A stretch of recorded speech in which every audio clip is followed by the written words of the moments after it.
welcome to episode number 220 of the Canadian Prepper Podcast. We are recording on October the 29th, 2023.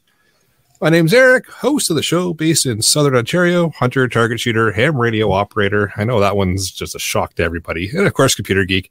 As a first responder, witnessed an over-reliance on emergency services during major events. Started a small preparedness company to help people get better prepared for at least 72 hours, if not longer. And I'm Jeff. I am based in Central Ontario. I'm a target shooter, ham radio operator, general overall handyman, and weather nerd. And I'm the Frugal Gunny, recently moved to Northern Ontario, pretty much in the middle of nowhere. I'm an off-gridder, shooter, hunter, fisher, gatherer, trapper type, and a generalist, and I only recently came to accept that I'm a prepper. Look at that. Last week, I think we had, 8 on the panel? This week, 3. But that's okay. Just like that. The most important 3, though. You got it. Yep. Nice. So you want to help support the show? Embrace communism and buy some swag, and not communism, consumerism, because I can't talk tonight. I was going I'm playing Pierre's role tonight. Pierre's That's right. Gonna love this one. That's awesome. He is. Yeah. Actually, I thought it was Monday night. I was on a different podcast. But anyways, we've got both the Canadian Prepper Podcast t-shirt and the tactical Velcro patch at prepperpodcast.ca. All proceeds help keep the lights on and the backup generator fueled. And, of course, help cover some costs here as well. And if you're enjoying the show, please take a few minutes and submit a review on iTunes or wherever you may have found us.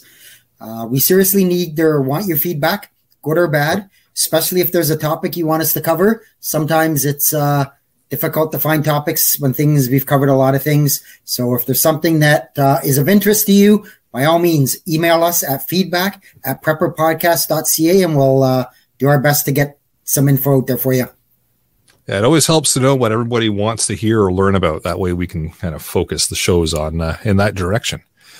And we've got some classic prepper content for you in this episode. I'm going to start off with some relevant news articles, get into what we've done lately for our own preps. Then we're going to get into the main topic, what if and how to get in or get out.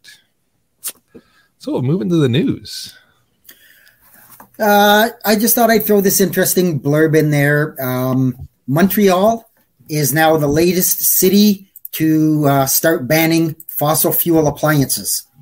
So as of October of next year, any new builds under 3 stories in Montreal, you will not be allowed any fossil fuel burning appliances. So no gas stoves, no propane stoves, no hot water heaters that are gas or propane, no, let me see here. Let me just read it here. Is ruling out all natural gas, oil, and propane as an option for heating and cooking in all newly constructed buildings as part of the new bylaw. Electric propane, only? Yep. Wow. Propane, natural gas, and heating oil all fall under the new bans. It does say there are a couple of minor exemptions, which is kind of stupid. I mean, they specifically list things like water heaters, hot tubs. So heat pumps for hot tubs and pools have to be electric. They can't be gas anymore. They can't be propane. You can have a barbecue, but your barbecue cannot be hooked up directly to your gas system. It must have its own tank. Yeah, stupid as that sounds. Other exemptions, it says it includes outdoor or temporary heaters for construction, generators, which is a smart thing finally. I know in New York they said no generators weren't even allowed to be gas operated. So, and of course, commercial use of professional stoves. So I guess if you're a professional cook like me, you can have a professional stove. So that would be my way around it. There's your exemption. Yeah, it says outdoor barbecues with tanks are exempt. However, those hooked up to the propane network or natural gas will be banned. So they're not the only ones, as I say. I know New York's done it. I believe Vancouver has some sort of a modified way of that. It's not as restrictive as what Montreal's throwing out there, but I guess like anything with politicians, guaranteed they never ran on that policy in their platform when they ran for election. So, anyways. I don't even know what to say. That's speechless. I'm speechless. Wow. Yeah. Wow. Because the electric grid is so reliable already. Well, exactly. That's the whole thing. You want to add in all these electric cars. Now you want to add in all of this electric stuff. I mean, I don't know if anybody was paying attention, but Trudeau last week gave an exemption to the himself. What? Yeah, I wish, on paying the tax on, I believe it was heating oil for the Maritimes, only the Maritimes. That's right. For 3 years, by telling them, this is your opportunity to get off of oil. I'm going to give you a discount. I want you to take that money and buy a heat pump and get yourself off of oil, because in 3 years, the tax exemption's gone and you're not going to be able to afford your oil, is basically what he's saying. So, yeah, they're just, of course, because the Maritimes are turning against the Liberal Party and they need votes. So that's all it's about. We all know that. So anyways, I'm done. I'm going to get myself in trouble. We'll forward the rest of the thoughts to Monday night to the other CPP. Yeah. No. I would say we're already all on a kind of list, you know. Oh, absolutely. You're not on a list. You're not doing it right. Nicely. All right. With that, let's move into what we've done lately for preps, and we'll let Jeff continue the rant. Not a lot. I've had one thing, and it's kind of taken up a bunch of my time. My wood supplier contacted me out of the blue, and he's like, I'm doing a local job. You want a bunch of wood? So I've got myself a few trailer loads of logs. I've been cutting and splitting. He just sent me a text this afternoon. Hey, I'm going back Monday and Tuesday if you want more. So I'm never going to turn it down, but I just not sure where I'm going to put it. But that'll be my stuff for the next week or so. Yeah, I can't say no, right? Exactly. Price is right, I'd imagine. So, yep. For myself, worked on the backup generator to the main backup generator, because it's always better to have a backup for the backup. So just got the oil changed in it, fired it up, did a quick load test, make sure that it's working and it's ready to jump into action should the main generator fail or not operate, or I just need a smaller one for something. Besides that, it's been a heck of a busy week. It's been that kind of week for me too.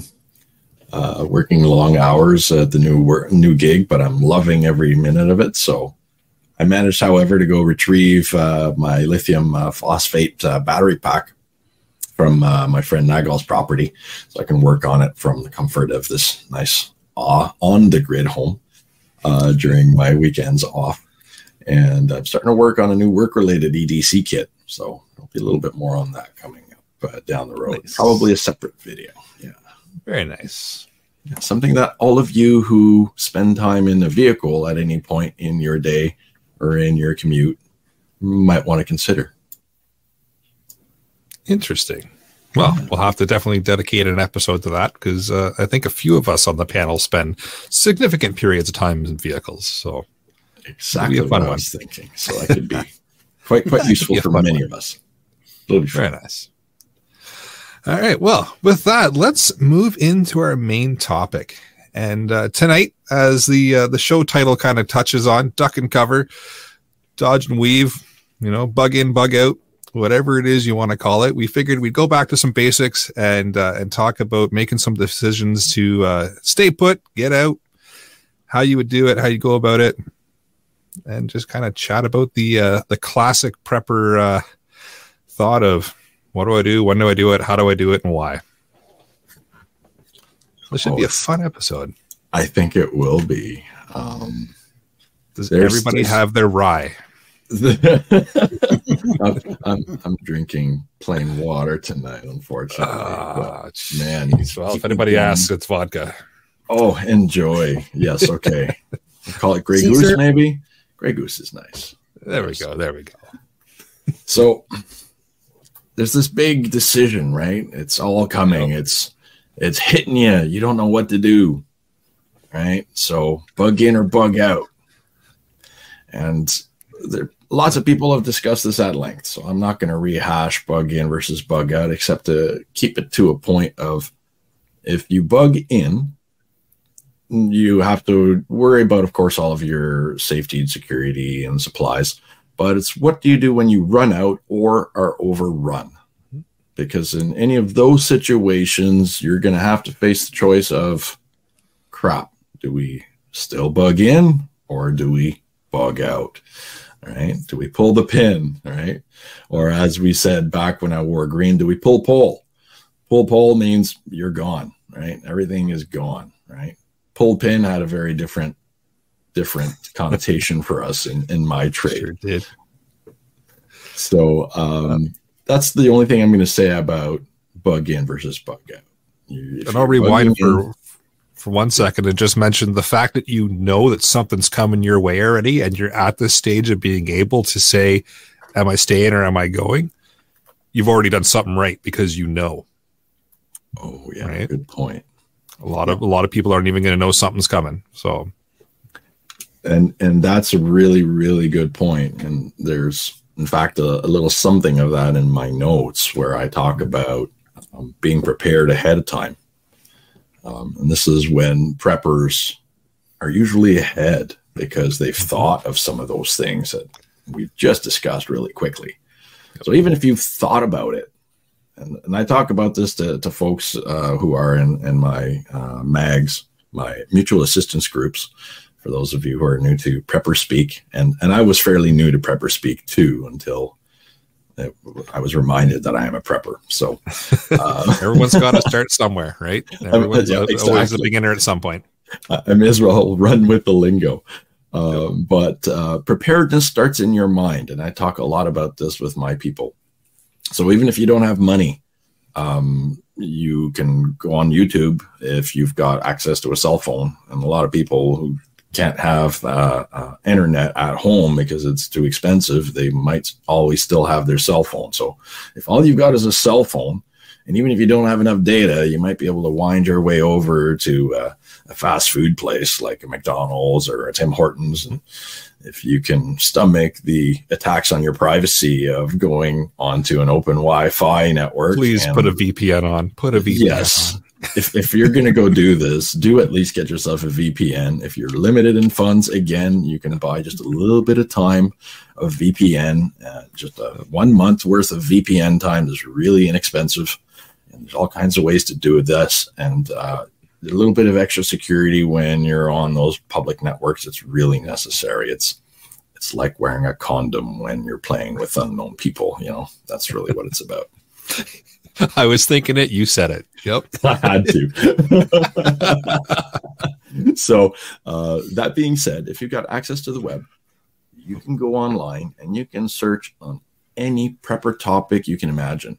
And it's out there. And YouTube has it all. I mean, it's really amazing. They won't show you really cool little details like modifications to firearms or even maintenance you can do to firearms anymore. They're plugging and blocking all of that, taking things apart. So you might have to ask a friend or go looking around or look through the archives. There's ways. We might be blocked now just for saying the word firearm. I did use a keyword there, so I'm afraid. You did, yep. Yeah, you've all joined us. You've joined us in our realm. See us next week on tour. That's right. On Rumble, or no, maybe even BitChute. So sure, we can go ClearNet. Why not? That's fine. Be boring. Why ClearNet, not? Whatever. Yeah, I have a friend who's on BitChute, and he's doing well. So, thinking about preparedness, you can find a lot of specific topics online on how to prep. You know, if it starts by having stuff you have on you, I think this is a good start. So, you know, EDC, everyday carry, these are things that are good to think about, you know. Absolutely. Basics, right? Yeah, the basics. I'm sure we have a few episodes on this podcast about EDC, do we not? 1, 2, or 10. Yep. Right on. That's what you know, we wouldn't call ourselves preppers without having EDC on our mind. No. So I won't go on about it forever either, but EDC is a thing. There's great videos. You don't have to spend a lot of money. You can do $25 and you can do an EDC kit from the dollar store. And you can get started that way. Fire making, man, I could go on for days, but again, lots of stuff out there on fire making. You got little kits. I may one day, you know, offer such things as a fire making kit, but that's one thing you can put together for yourself if you want to take the time to do. Practice making fires with your fire kit if you're going to do that. Sleep systems, you know, if you're going to bug in or bug out, you might want to think about sleep systems, ways to ensure that you can sleep on the go, even if it's in compact ways. Right here we have somebody who's mentioned, looks like we have a ham operator. Ham operator, yep. Yep. And talking about Proton VPN. And yes, Proton VPN is a good service. Definitely would recommend them.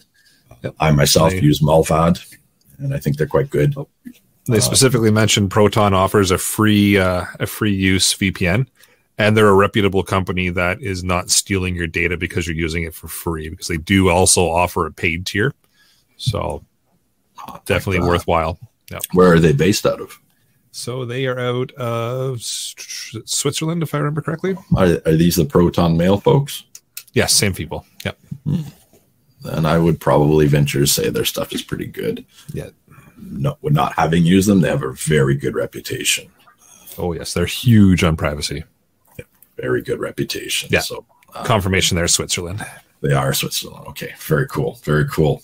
Thank you for that. So yes, practice good, safe searching habits when you're out there doing all of this looking around.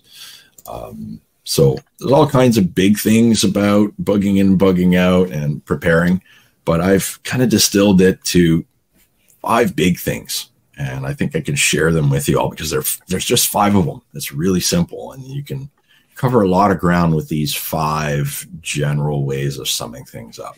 And we're spending an hour on each one, right? An hour on each one? Fantastic. Get ready, brace yourselves. Here we go. Like I said, get the rye. Yep. Oh yeah, here we are. What do we got? So Rock and Ryan, basically, he mentions, I guess it's some preppers that he follows called Battle Box. They test gear out, so you're not wasting your money on garbage gear. And I was kind of going to say, you know, when Gunny said, you know, looking at YouTube and doing stuff like that, that's great. I've learned a lot of stuff from that, but I've also found some stuff that is basically snake oil, if you want to put it in a polite way. So do take what you see with a little grain of salt. Know who, you know, try to find out, you know, who's the reputable people, reputable websites, that kind of stuff that aren't in it to try to suck you in to buy their stuff and are constantly fear mongering, wanting you to buy their stuff because the world's about to end and stuff like that. That most of the people out there are good, honest people, and they really want to help. But there's also those unsavory ones out there too. So that you just have to be aware of. Let's take a moment here to absolutely underscore that. If somebody's fear mongering and they're then offering you something that you can buy through them, right away, that should get your hackles up. I'm just saying. Absolutely. Right. There's a reason they're fear mongering. There's a reason they got you in fear, right? So there is that Canadian guy out there. He says he's Canadian anyway, and he's fear mongering all over, and I'm not into that. No. I'm into cool, calm reflection, because when you're afraid, when you're scared, you're not thinking straight. No. So let's think straight, right? If you are going out there and testing your own gear from something you see on YouTube, test it, try it out, but do it safely. I'm hearing stories about people going off into the bush with their families to go off the grid, and they have never done it or tried it before. Man, you don't move your entire family off the grid. You try it a little bit at a time. You go for a walk in the woods for an hour. Can you handle a walk in the woods for an hour? Some people can't. You'd be surprised at what you'll learn in an hour walking in the woods. Exactly. Try a few days, right? But don't try it right away, folks. You're gonna be pushing yourselves, unless you really enjoy pushing yourselves and getting into risky situations. Man, there's a lot easier ways to learn, and taking it in small steps is what I'd recommend. So please don't take anything we're talking about here today and go to the extreme. That's where people go wrong. Yeah. Remember, times are still good. So now is the time to practice and kind of build yourself up. Don't jump into tomorrow being like, I'm just going to do this scenario like shit hit the fan and I'm going full bore. Yeah. It's not the way to do it. It's like building up fitness levels, right? You don't jump right into doing a marathon. You slowly build your way into it, right? Same thing with preparedness. Absolutely. Slow and methodical. Yeah. Slow and easy wins the race, folks. So item number 1 that I've got down for everyone to consider is if you don't already have it on hand and it's all going haywire out there, you may have to fight for it or trade for it, right? Or make it. Man, if you can make it, wow, cool. You're off in another different dimension and place of being. And now you've got a skill set that you can translate to others. But just remember, if you can make it, how are you making it? What are you making it with? Do you need electricity? Do you need gas? Do you need fuel? Do you need wood? Do you need consumables? Where are those consumables coming from? Right? Where are the things you need to maintain the tools that you use to make those things? Right? Think about that, because during these kinds of times, if you don't have it on hand, man, you're now back to what we just said. You either have to fight for it or trade for it in order to get it so you can do what you do best. Right? So if you don't have it already, you may have to fight or trade for it. So what can you do to prepare for that? And then sorry, Gunnar, I just wanted to jump in. Yeah, no, please. When you say that you either have to fight or trade for it, now you're taking yourself out of what we call the gray man thing. Now you're going out into the public, you're exposing yourself, you're kind of telling people, I don't have this and I'm looking for it. And then if you've got something and you're willing to trade, and it's something that maybe other people want, and that certain person starts chirping, then all of a sudden everybody knows that, hey, you've got X that I want, and they're going to come looking for you. This is a really good point, Jeff. A lot of people networks in areas under occupation in our recent history, not just on this continent, but outside of this continent, there have been pressures from without, from enemy forces who are occupying enemy forces who are occupying always need food. They always need supplies themselves, and their supply chains might be long, and they might be getting attacked from other forces.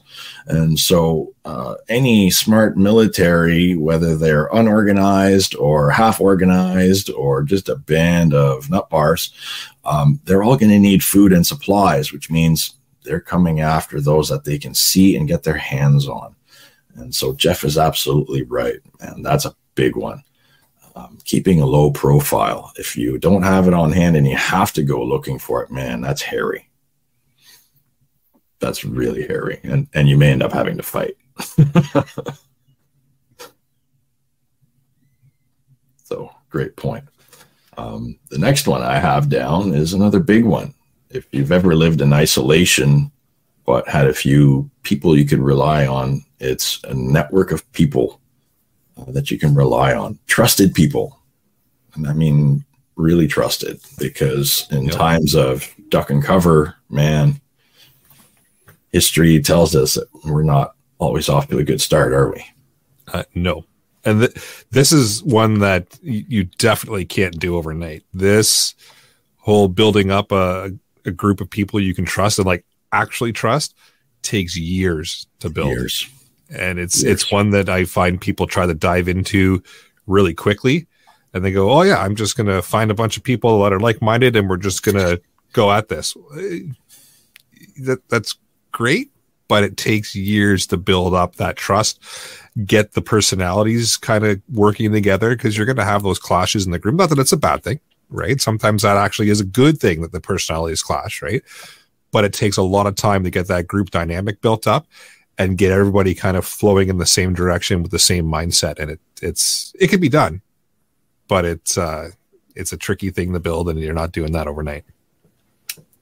I have to agree 100%. Amongst a lot of the preppers that I've met, in my circle, I happened to meet a lot of people who were either first responders or ex-military, or combination of both. And that's possibly because we have similar mindsets, similar approaches, not the same, but similar. Yep. A lot of things in common in those approaches. And so we're able to have and establish a common culture very quickly in the group. And so you tend to see a lot of ex-military or ex-service, either police, law enforcement. I have friends who are paramedic. In one case, he's been invaluable because he also has military experience. So when you've got a lot of cross experience, you know, if you got somebody who's military and then maybe transitioned over into a first responder domain, whether police, whether medic, whether even hospital side, man, there's a whole ton of really good people out there that tend to gravitate to one another just as they do. So, yep. And I was going to say along the line of, like I say, like you said, Gunny, the first responders in that, not that I tend to gravitate to them, but they see a different side of society that the rest of us don't. And they understand the limitations of, you know, most people out there figure, okay, something goes wrong. I'm just going to call 911 and somebody is going to come and help me.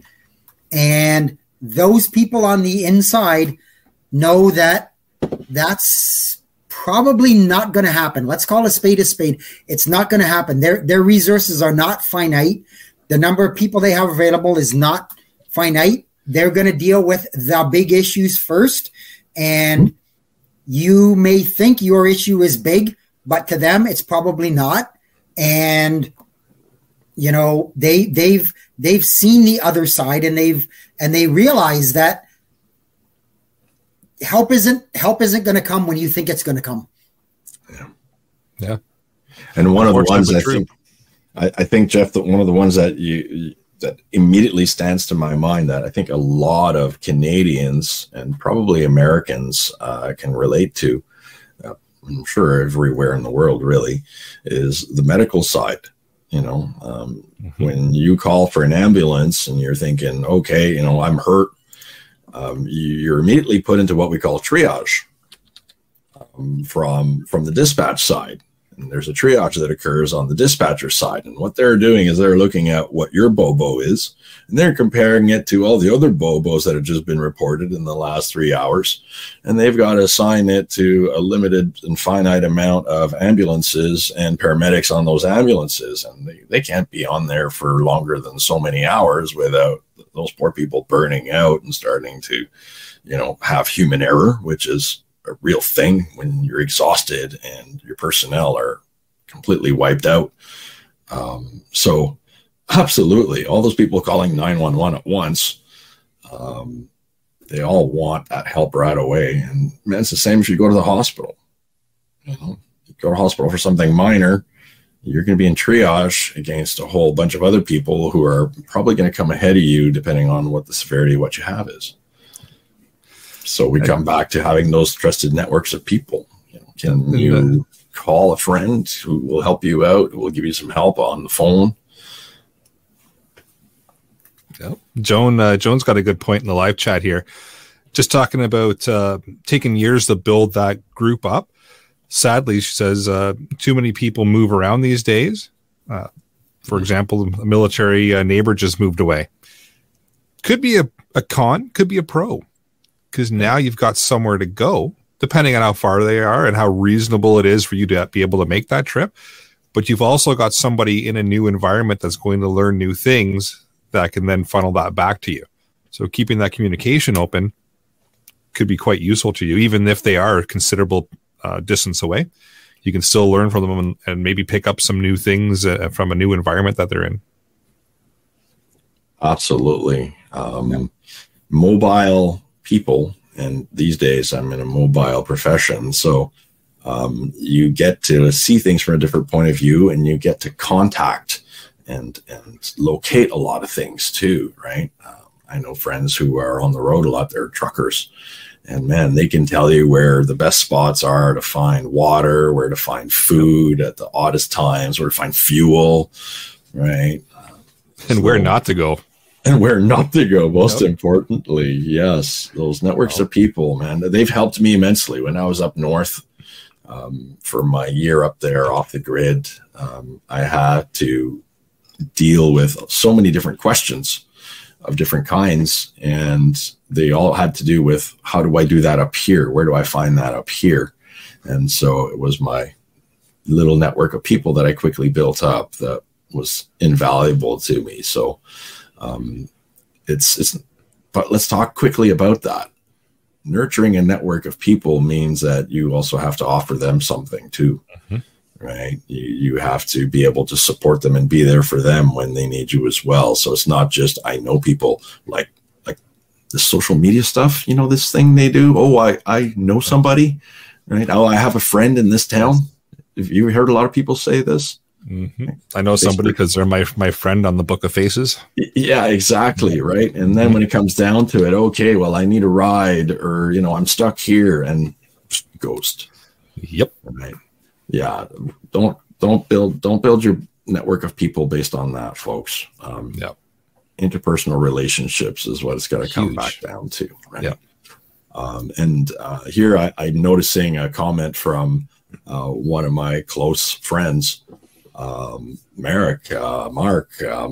He's talking about dogs. How many of you have dogs here on the channel or listening in? This is a big one, man. So many people I know have dogs. My little lady here has dogs. And a lot of people have them. What do you think of how to prepare for them? In shortages, usually it's those that we think of the least that suffer the most. So, what about our pets? What about your dogs? Let's quickly dive into that, because he's a dear friend, and he takes really good care of the dogs that he has on hand and with him. On a side note, I saw that comment. I did a quick intern check, and we did an episode on this, episode 41. We talked specifically about dogs. Oh, so that was a listener request. Now that's going back a little ways into the catalog. I cannot guarantee that the audio is all that great, or we're still learning, and we still are, even in episode 220. But episode 41, we were learning a lot still. But well, if that's from way back in 41, maybe that's another topic we maybe want to delve into again.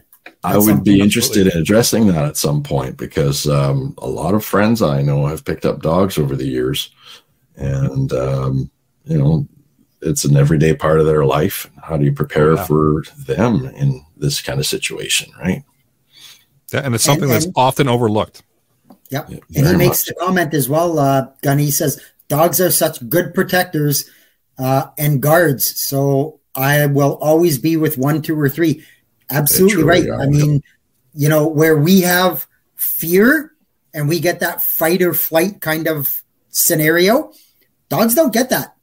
No. If they sense danger, they're going to fight. Yeah. Their instincts are strong. Oh, yeah. Yeah. I do admire them for that. I keep getting impressed with dogs. I didn't grow up with them, but they love me for some reason. I don't know why.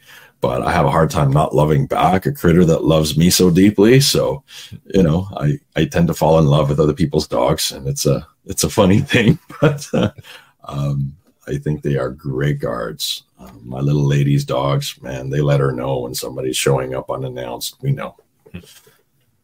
We'll revisit the topic. Yeah, this is a really cool future topic. I like this. And then another comment I liked from Jeff Locke there. He says, use your resources, families and friends. Yes. But be aware, and I can say from my personal experience that, sometimes your family thinks you're crazy, and they don't always agree with, because they get into the whole, oh, you're the end of the world type person. No, I'm not. But when my power goes out for 7 days, I don't want to be concerned about how I'm going to feed myself and how I'm going to stay warm and how I'm going to. That's what that's what I'm into. You know what, if it's the end of the world, we're all done anyway. So, you know, that's a good point. Yeah. I find sometimes families are not always, sometimes they are, but I find for the most part, sometimes they're not always the best people. If I can kind of say that out loud. Somebody has to, and I have to agree. When you are a prepper, and again, I was one, I am one, and I never called myself one, and all of a sudden this big thing exploded called the pandemic. And I'll just leave it at that because I could go on for days about that one, but that's another podcast. What I found is that a whole lot of people who used to put me in that marginal space, oh, he's kind of nuts, all of a sudden we're thinking, man, you know, I want to follow you. Funny how that happens, isn't it? Right? Isn't that interesting? Yeah. But then if you're anything like me at that point, you're thinking, yeah, but I don't want all you behind me, man. I want you like farther over there so nobody's looking at me. The reason I am still the way I am is because I ensure that I try to keep a low profile. I keep quiet, you know. Yep. I don't want to be seen. So, and there you go, Jeff. I fixed your tagline for you. You're now not crazy. Oh, Jeff's not crazy. He's of sound mind. I'm not crazy. However, you know Joan says she likes being the crazy lady. So hey, there's nothing wrong with being crazy. No. Well, you know, Joan, do you know what I like to tell people? I'm not crazy. I'm ultra sane. I like it. They don't like that when I say that. And the other thing I love saying is they call you crazy when they can't say you're wrong. So hang on to that. Denny's got a good point in the live chat too. He says sometimes your family can be your biggest disadvantage. Right? So depends on your situation, right? It really depends on how things are socially with your family and even your friend group. So 100%, it could be beneficial, it could be big disadvantage. I tend to agree with Denny. Just look at what happens when an execution of a will occurs. Right? When somebody has to go ahead and take care of that will, man, it's oh yeah. I won't even get into it. That's a whole other topic. Yeah. I think we've all heard horror stories, I'm sure. Yeah, I'm almost feeling icky. You know.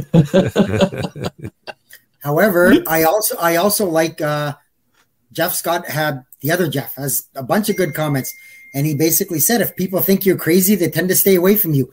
Yeah. Beautiful. Stay away from me. That's fine. I got no issue with that. That's right. They failed the psych test. Yep. This is true. This is true. Very cool. Very cool. Wow. I think we've kind of hammered the networks of people thing pretty well, haven't we? I think so. Yep. Yep. And if you want to dive further down that rabbit hole, we've done a few episodes on it. So yeah, that's a very good one. Now I'm sure there'll be future ones as well. Now, how's this for a really apt segue, bud? So with all these people that you're supposed to meet in face to face and get to know well, you're going to need to talk about and deal with number three thing that you have to consider. And that is how to travel and communicate. So you want to establish routes of travel and methods of communication. And that is probably going to be your biggest challenge in this day and age. And that's because so many of us are now reliant on cell phones or the internet. It's true. And or both, right? Mm-hmm. And like almost crippled by that reliance. Right. Yes. The knowledge of doing anything else has almost completely disappeared. Right. Which is great. When the internet's working, it is incredibly effective communication tool. 100%. But if it disappears, now what? Yeah. Right. Or those cell towers go down. We saw that with the Rogers outage. Was that about a year or so ago now? About a year ago. Everything crawled to a halt. I believe that anything, right? I believe, Eric, we were off the grid at that point, and so we didn't even know what was going on. And I know from my point of view, we came back into quote unquote civilization where the cell phones worked, and all of a sudden there's like 150 notifications on the phone, and people are just freaking out because there was just an internet outage, and it was almost to them like the world was coming to an end. Yeah. The reliance on the internet with all of its apps and the convenience of the cell phones, man, it's destroyed a lot of people's ability to communicate in the old-fashioned manner. Have you noticed how, just walking into a store and needing help from an associate, you notice they just call them associates now, right? Not salespeople, because we're not expecting them to be able to sell anything to you. They're just associates, so they're like associated with the store. You'd have to talk to someone in order to sell them something. That's right. So it's I've found that the level of service in just about every retail environment I've been into, except a few rare exceptions, they're still out there. It's really suffered, hasn't it? So huge. Well, I tend to think, and I may take some heat for this, but that's okay. I think that the whole internet thing and the whole, while it's got some great parts to it, it has stopped people from being or having the ability to think for themselves. Oh, well, what does Google think about this? And what does Facebook think about that? Think for yourself. Hello, you got something between your ears, Yep. Yeah, it's a cell phone. You've got a great point, Jeff. I remember having to look things up in books. Yep. Yeah. Books. Remember those? Yeah. Books. Sure do. So let's talk about. Don't get me wrong. The internet's a great thing. When I picked up that broken generator, I went on to YouTube and figured out what I needed and how to do this and how to do that. And once I've done it now the first time. Now I know how to do it. I can do it. So it has its good points, but you still have to be able to function and think for yourself and be able to not rely on that to do what you need to get done. Good point. This is probably the first time in our history, well, maybe not the first time it's been this dramatic, but the first time in my history where a tool we're given truly alters the way we think.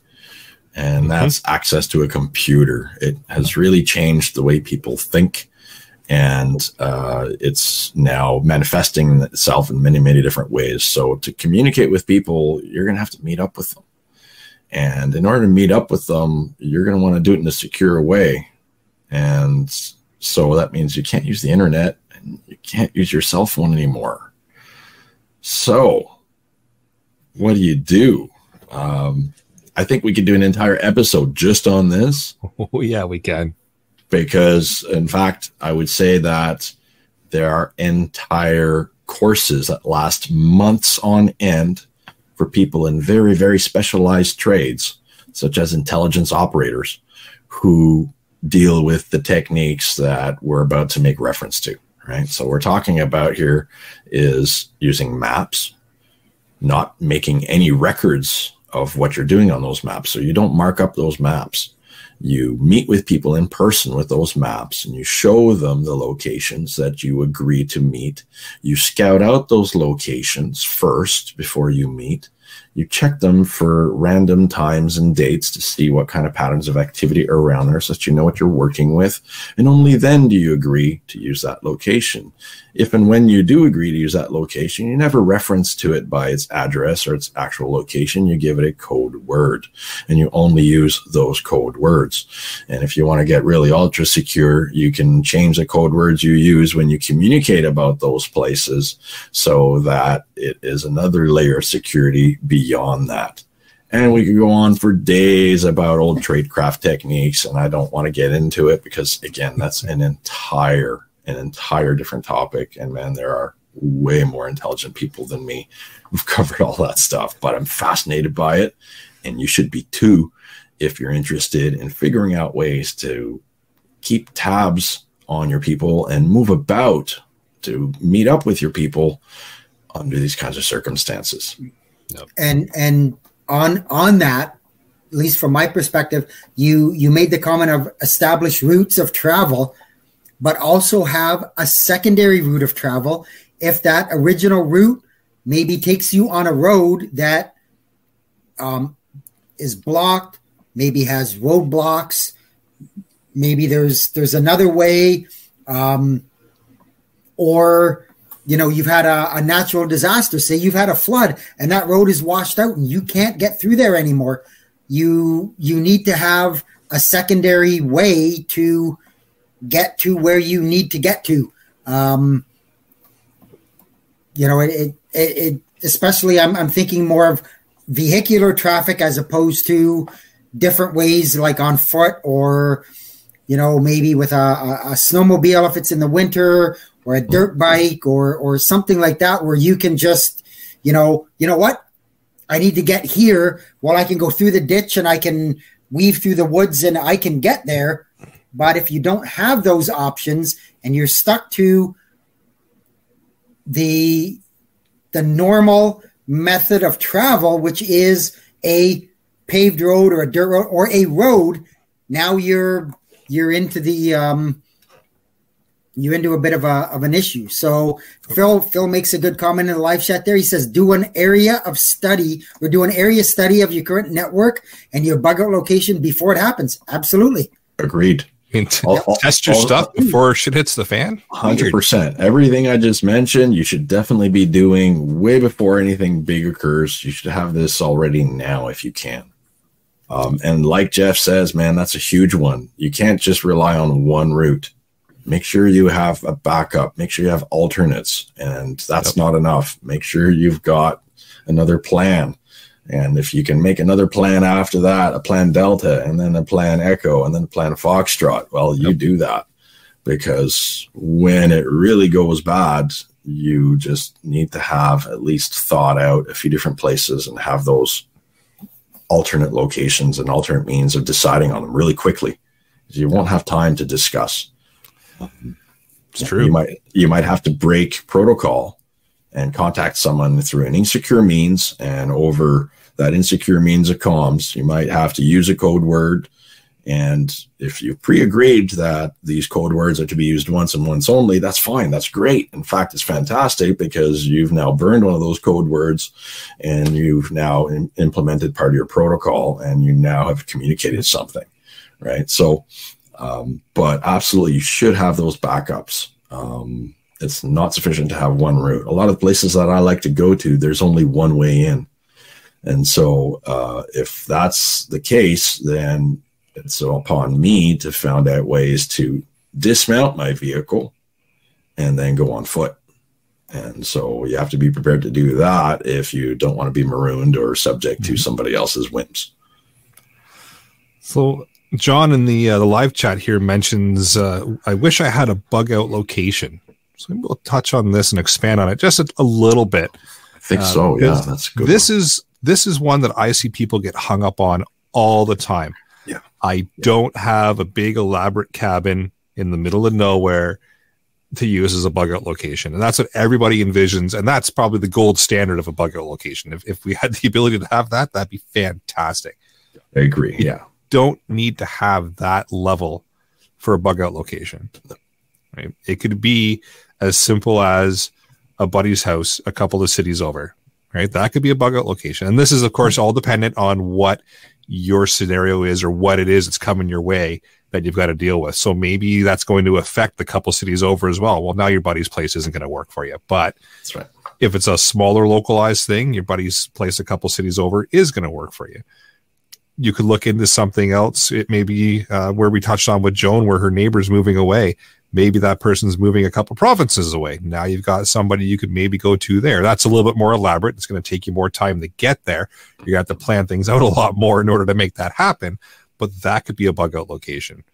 It could be as simple as some crown land that's either close by or a little bit further away from you, but you've got a tent and you've got a vehicle, right? Yep. And this kind of segues into one of the topics here where you're not going to be comfortable anymore. No, right? Definitely not. Kiss that goodbye, right? But these are all options that I find a lot of people get hung up on. I need that fancy cabin on 15 acres of land with the solar panels and the backup generator and the well and the outhouse and all that. you might not have that. If you've got it, great. That's a fantastic bug out location. Don't think that I'm saying that you don't need it, period. That's great if you've got it. But if you don't, think of the small things. Think of the easy solutions. The tent, the forest, the buddy's house, a couple towns over, right? The hammock. A few skills. The back of your car, right? Yeah. Well, you've got options. And it's funny that Eric mentions that, and he's absolutely right. We have a place we go to at our fish camp, which is on Crown land. It's out in the middle of nowhere. Yep. And don't think for 5 seconds that I haven't seriously thought that if something is going bad, and if somebody wants to find me and my friends know about that location, chances are you might find me there, because we've been there. I know what's there. I know what the limitations are. I know what, like I say, what's there, what's not. It's basically a cow path in the middle of nowhere. So I'm not going to have somebody sneaking up on me, and I'm not going to have, so do we stay in tents there? Yeah. Do we cook on a barbecue? Yeah. Do we have no cell service there? Yeah. Is that somewhere that's a good place to be when something bad happens? Friggin' right it is. Mm-hmm. It's almost like we've done some recon on the place and mapped out who comes, who goes, who's around, what the landscape is like, what animals are around, where there might be some food and some water. Yep. Weird. It's almost like we've done everything that Frugal was talking about previously already. Imagine that. Huh. Now, and to John's point, about the bug out location, I do have a cabin and all that, like Eric just mentioned. It sounds like a dream, but it's 7 hours from my current place where I'm temporarily here because I'm finding work and I'm looking for a place here. So 7 hours, man, can I expect to drive 7 hours uninterrupted in that kind of situation? Probably not. So you know what? It's okay. I've adapted, and my survival mechanisms revolve around my vehicle now. So there's ways to adapt, even if you don't have a specific bug out location. And people have said this. I think it's a good idea. Just something to think about when you're talking about it. A bug out location should be somewhere that you can get to with a tank of fuel in your vehicle. If there's no way to get fuel anymore, the power's out, or whatever, you can't get fuel, you still need to be able to get there. And if where you want to go is more than one tank of fuel, you're really taking your chances. You bet. That's not a very practicable. I mean, unless you have some serious skills. And even then, that's a physical journey that will be extremely difficult in that kind of circumstance. Nope. And John's got a great comment there that I could make a movie about that trip in a shit hit the fan scenario. And he's absolutely right. 7 hours is epic. Oh yeah. And in that kind of scenario, man, I don't know. I'd rather be able to have other options and be more mobile. And so that's what I've done. I've got other options. I've got a great network of people around here I can work with. I've got a good location where I'm at now. But either way, one thing is for sure, and Eric kind of started that very smooth segue earlier. Look at that. Episode 210 apparently yeah. We get to number 4, which is that you can kiss convenience goodbye. And that's what I call it. So basically, to sum that up, point number 4 is that if it's convenient, it's probably traceable, and it's probably going to make you. So it's going to make you to the powers that be, to those that want to take everything you got, those that want to whatever to you, right? Do things to you that you don't want, right? That could be anything that is smart. Right? We talked about this in the cybersecurity episode we last did. You can't really rely and trust on those things during the pandemic. The cell phone service providers turned against us and provided all of our movement data to the government. So can you really trust your cell phones in that kind of situation? I don't know. I don't. I'd rather leave it behind. And that's the same for any other of your smart devices in your car. If you rely on your car's navigation systems, man, that's just, if I was attacking this country, the first thing I would hit is our communication systems, because all of y'all with your vehicles and your nice GPS systems, you're not going anywhere. You're grounded, right? Unless you have good old paper maps and knowledge of routes and places already in your head, man, you're going to be on the back foot. So that's why I kiss convenience goodbye, right? Do you navigate? Do you know how to navigate with a map and compass? Do you have a portable GPS system? But a portable GPS can still be jammed from without, right? So you should have a compass. You should have a map. You should know how to use it. You should have tested how to use it. It's not good enough to know how it. You should test it. You don't know something till you test it. And oh, this is a good one. This is a really good indicator from Kenzie here. He says, you know, you're Sears prepper if when the power goes out in your neighborhood, all the neighborhood's kids come over to your place to watch TV on generator power. It's true. Very true. Yep. I like it. So true. Yep. If you don't have a generator, man, you should have one. Yep. Make sure this is the fun part of preparedness is probably 98 to 99% of the time you're dealing with the basics like this, power outages, that kind of stuff, right? Yeah. But now you've got power, and power's out, and you know, you can keep the kids entertained for a little while. But that's just a fun little side note. It's majority of this is the small little stuff that you can easily deal with. Yes. And then the last, 2% of the time is the shit at the fan periods. Right? Absolutely. Everything we're talking about is really edge scenarios. The average individual will be able to get by with a generator, about 20 or 30 different kinds of canned foods, so that if there's a week's worth of no access to stores, you can survive that with a little bit of variety. Have some food stores, have some first aid supplies on hand. TP, of course. Of course, very important. Yes, if the pandemic taught us nothing. Yes. Oh, but yes, you should consider that life will not be easy. And so if you're not used to hardship and lack of convenience, psychologically, you're going to have a really hard time. So prepare. Yep. Yeah, it's true. Prepare accordingly. Don't rely on convenience. Know that it could be cut off any time during those times. Yeah. Well, times are good. Absolutely. Enjoy the convenience because it's there. Right. That's right. But learn how to get by without it as well. Don't Correct. get to the point where if it disappears, you go, now what? What do I don't know what to do. Right. That's not good. That's not a good spot to be in. The way I summed it up years ago when I saw that smartphones were transforming people is that I would tell people that I'm in charge of the tool. It's not in charge of me. Yep. So treat it as a tool, right? Not a lifestyle, not a thing you live through. It's just a tool, right? I like it. That's what I think of it as. I like it. Yeah.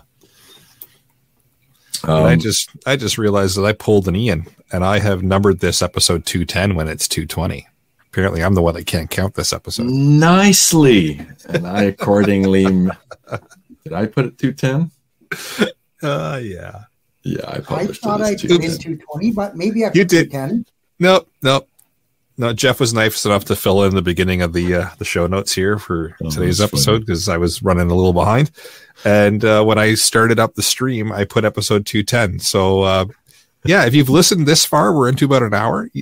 Correction, it's not 210. It's 220. I just gypped us from 10 episodes. Well, you know what? I think I can actually... Oh, no, I do have mine at 220.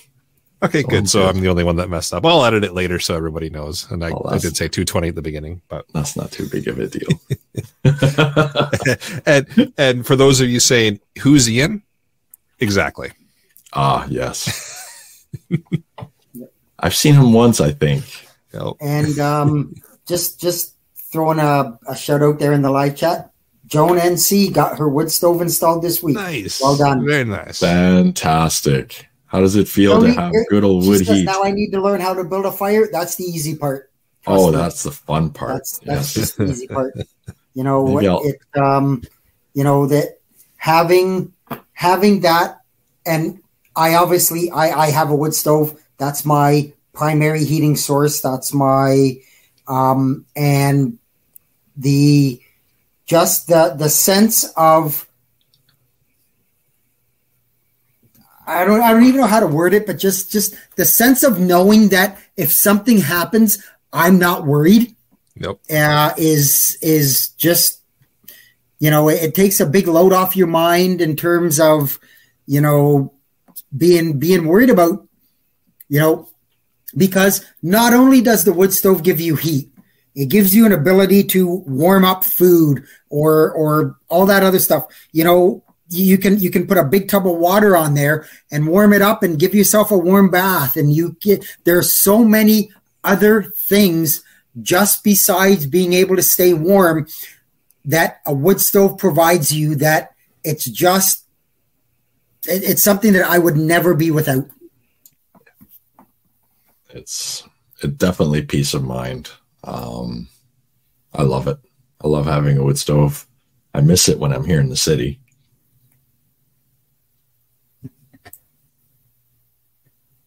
So we've kind of talked about the convenience thing. We talked about heat, talked about power and generators. And I think I can now kind of move on to my last part, which is number 5. And this is a big one. This is a really big one. I live my life with this one. And so here's number 5. Number 5 is be where the masses are not. And that's because the masses are really dumb. Really, really dumb. And I'm going to go ahead here and probably annoy and insult a few people, but in the cities, you have a larger proportion of people who become the dumb masses during an emergency and during panic time. And it's a simple thing. Historically, there's a reason for it. People who come to the cities usually have a very specialized skill set. And having a very specialized skill set means that you can earn a living and survive in the city, where you have to pay a lot of money to live relative to the people who are out in the woods or out in the countryside. However, the lack of general skills means that your specialty skills fall short when you are not in the city, or when the city fails to provide what you need to survive. And that's when the city becomes a really dangerous place. Just go look at history. Wherever there are masses and there's a lack or a shortage of resources, man, things go nuts. It is interesting what the mob mentality will do very quickly. Yeah.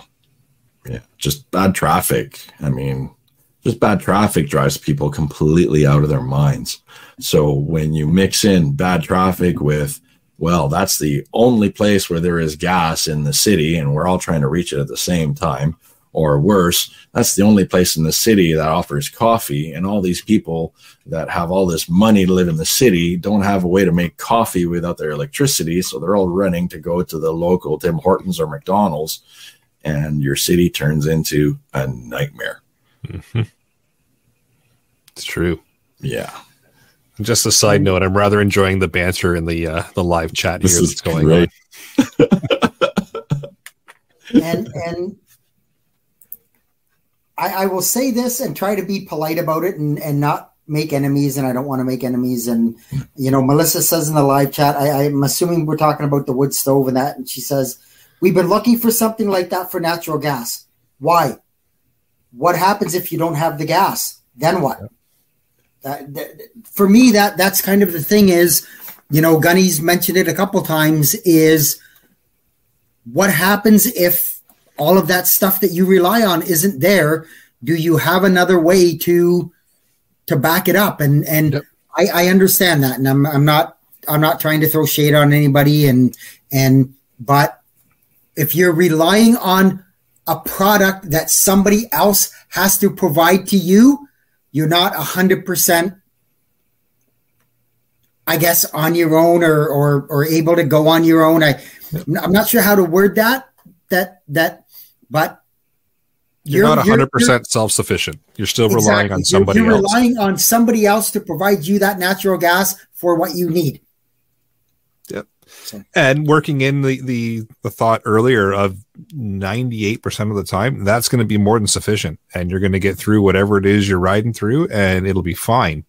But you get into that other area where all of a sudden that natural gas is gone.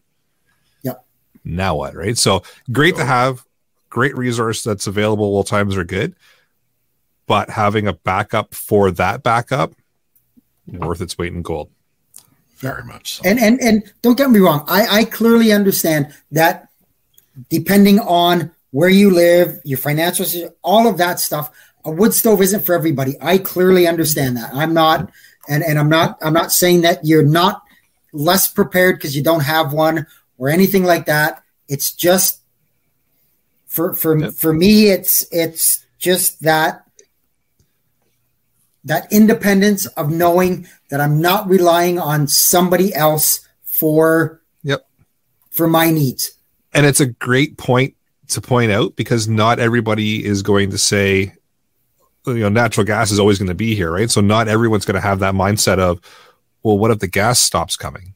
Right? A lot of people use the natural gas as their backup system and just assume it's always going to be there. Mm-hmm. What if it's not, right? It's always good to have that backup. Like example here, everything in my house is natural gas. Even the backup generator that runs the house if the power's out runs on natural gas, right? If that gas stops, I've got the fireplace here still that burns just regular wood, right? Doesn't need any kind of gas or any kind of system like that. Wood burning fireplace to keep the heat going in the wintertime if we need it. And then I can cook on that if need be, or I just go and steal Jeff's wood stove down the road, right? So there's all kinds of different options, but it's good to put that seed in people's heads, because not everybody thinks about, well, yeah, the gas is just always going to be on. Well, what if it's not? Right. Well, and here's a scenario where it's often not in a city, and it's more often than people think. If there's a fire in a house or a building nearby yours, or in the same gas circuit as yours, guess what, friends? Guess who's connected to you? Yep. Guess who's losing gas too? Yeah, that's you too.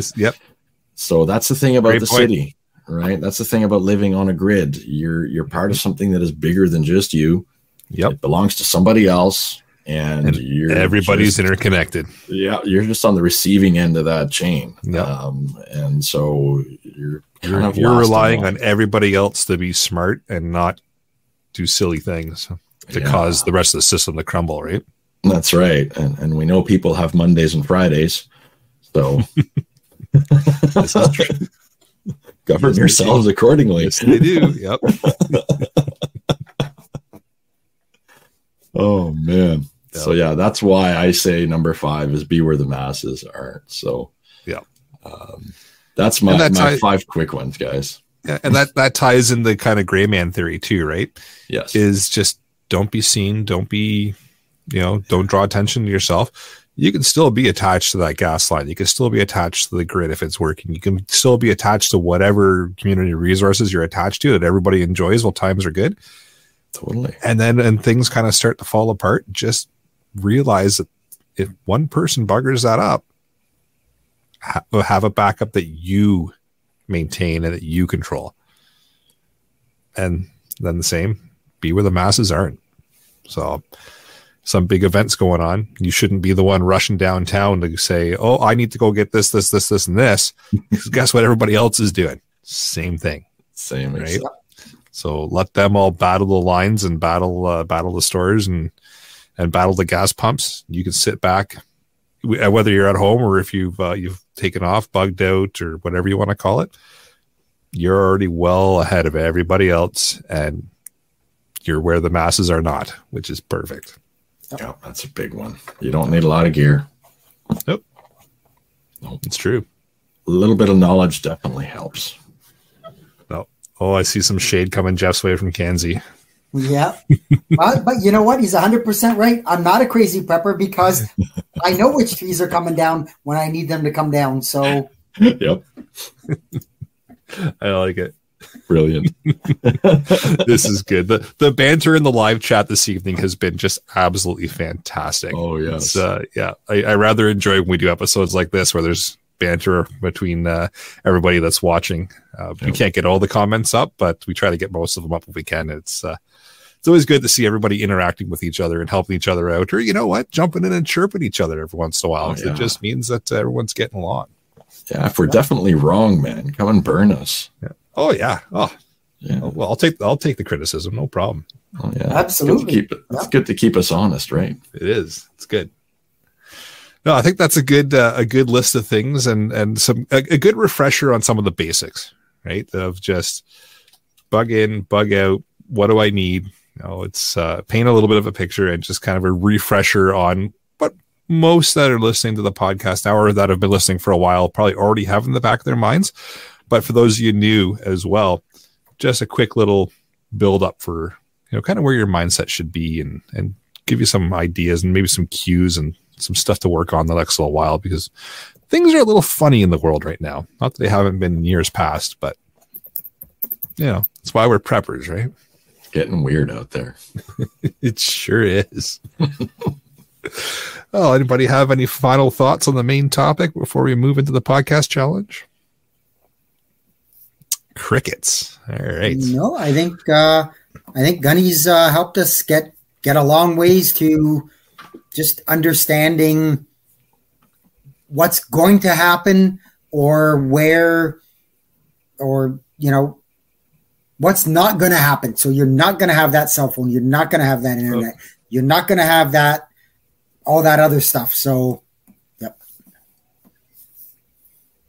I like these back to basics episodes. They're fun, right? They kind of help refocus, re-energize, and kind of get you back to okay, what do I realistically have to focus on here, and away from some of the funner episodes that we touch on, but some of the deep divey rabbit hole kind of episodes, right? Which this one totally could have gone that way. Oh, we could have for sure.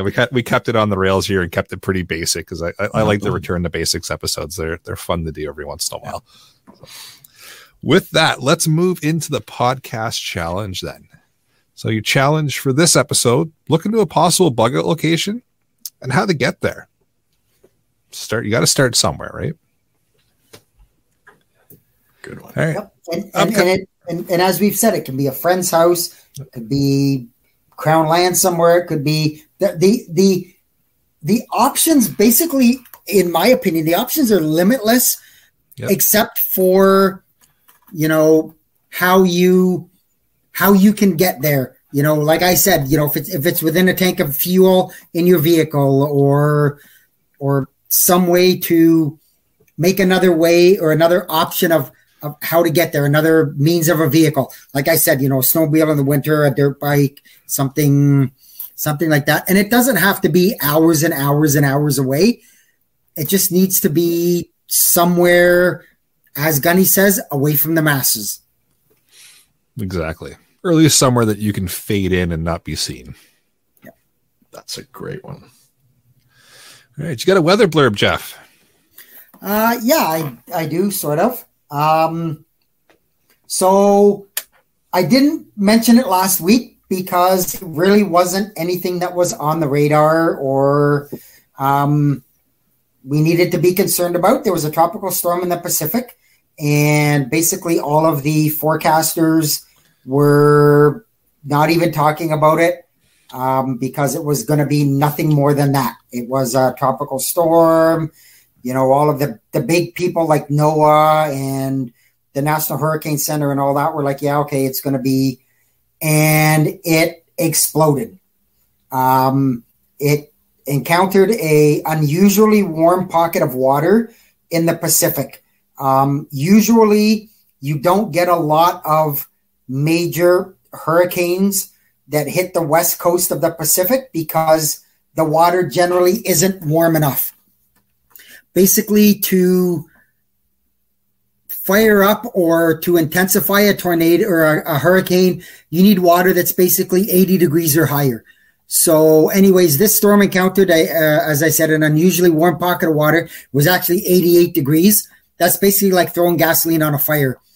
It caused that storm to intensify like no other storm in history. It went from a tropical storm to a Category 5 hurricane in 24 hours. That is literally unheard of. The storm made landfall near Acapulco. It caused extensive damage. So far, there's 43 deaths. There will probably be more because people just didn't evacuate. Any other time, there's a hurricane that's going to hit Florida or it's going to hit Louisiana, you get 2, 3, sometimes 4 days of notice. They had nothing until about 5 hours before the storm was going to hit when everybody went, holy F, what just happened here? And, like I say, it's just one of those things that happened, and you can't predict it, but it sadly is what it is. So on the weather side for kind of north of the border, people are, kind of around the border area. So we have a low pressure system developing in the U.S., and it's going to pump a lot of Gulf moisture north of the border, setting up the opportunity for our first dose of accumulating snow, specifically around southern Quebec. Precipitation will begin overnight tonight into tomorrow, possibly even into Tuesday. Temperatures will be at or below freezing in many locations, so most of this precipitation will be snow. You're asking how much? Quebec itself, Quebec City, 5 to 10 centimeters. Drummondville, 5 to 10 centimeters. St. George, so the southern tip of Quebec, 10 to 15 centimeters. You start moving away to the fringes, Montreal, 1 to 3. Gatineau's basically going to get a dusting. Up into the Saguenays, you're into another 5 to 10. So it is that time of year. In Ontario now, they're talking about the potential for snow squalls in the next couple of days. I don't really have the numbers yet as to what's going to hit. I'll update Discord when things kind of more fall into place. But there are areas in the Muskokas and in the traditional snow belts that could be looking at 15 centimeters over the next 2 to 3 days. So, it is that time of year, and just be wary of the travel conditions and the weather conditions. I think I mentioned it in the last podcast. If I didn't, now's the time to get your snow tires on. If you go with snow tires, which you really should, because all seasons are not all seasons. They're 3 seasons. Get your snow tires on now before everybody else wants to get them on. Oh, yeah. Awesome. Thanks, Jeff. So, deal of the week. I just grabbed this real quick from one of our favorite sites, Princess Auto.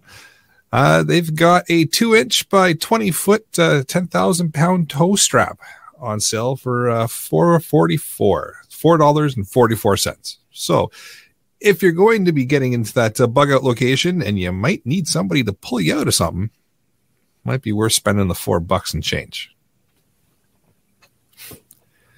All right. Anybody got any shout outs?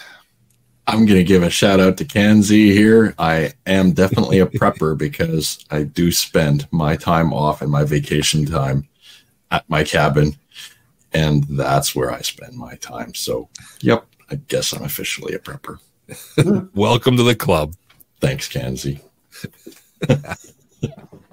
Awesome. Kanzi? I don't know if I'm saying it right. Uh-oh, he's hitting me now. Well, it's about time. You give a shout out to here. Says, Eric Prepper, if keys SHTF are worn off his laptop's keyboard. Well done. Well done. Nice. Jokes on you. I've got a desktop. Awesome. Well, with that, I'll bring episode number 220, not 210, the Canadian Prepper Podcast, to an end. You can find the podcast on iTunes, Spotify, Podbean, or of course your favorite podcast app. Please help us out. Submit a review. It does help other people find us and does the fun algorithm thing too. We do record these shows live on YouTube or Facebook if you must. If you want an early peek at the shows, please subscribe to the YouTube channel Canadian Prepper Podcast and click the notifications tab. That gives you alerts when we're going live. And you can find me, the Frugal Gunny, on YouTube, Rumble, Facebook, Instagram, and the CPP Discord. And if you're looking for me, you can reach me at feedback@prepperpodcast.ca. And if I pay Eric enough money, he'll forward it to me. And I'm also obviously frequently on our Discord channel. And for those of you asking, I threw a link in the chat here for the Discord. Please check out Rapid Survival, rapidsurvival.com. You can get me there on the live chat. You can also email me at feedback@prepperpodcast.ca. So thanks for joining us. Until next time, be prepared, stay safe, and keep learning.